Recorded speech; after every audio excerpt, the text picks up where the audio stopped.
हिंगोलीत बोगस बियाणे प्रकरणावर कृषी विभाग अडचणीत, 34 नमुने अप्रमाणित, जिल्हाधिकाऱ्यांचा संताप.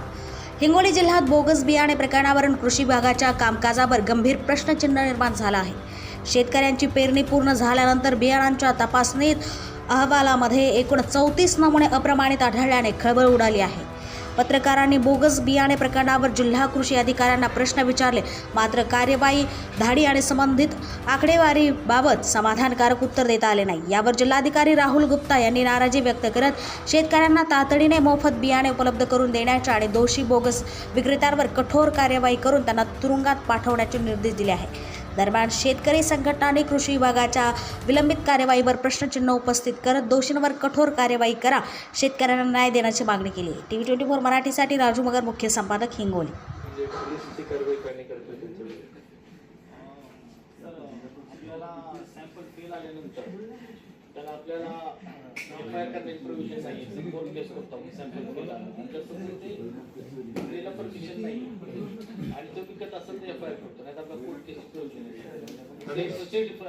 स्टॉप सेल जे ते कंप्लीटली काय करत कंप्लीट स्टॉप लॉट नाही आपण लॉट नाही कंप्लीट सर कंप्लीट कसं ते सॅम्पल आपल्याला कंपनीचं ते लॉट नाही आपण सॅम्पल फेल आलो काढतो ना, बाकीचं आपल्याला करता येत नाही. कारण जर मिशन चांगलं असेल त्याचं विदाउट रिपोर्ट जर आपण स्टॉप सेल दिला, मग शेतकरी जे आहे स्वतः याच्यामध्ये बघतील की कोणती कंपनीचं घ्यायचंय कोणती कंपनीचं नाही. Yes sir.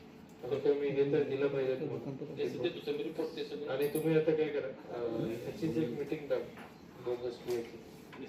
किती कंप्लेंट्स आलेली होती, आणखी किती कंप्लेंट्स आहे तो पण मागून घ्या. सर यामध्ये एक महत्त्वाचा मुद्दा असा खर्च येतो, तर हे लोक 40 का करत नाही तो आम्ही त्यांना सांगितलेला आहे, तो बरोबर नाही.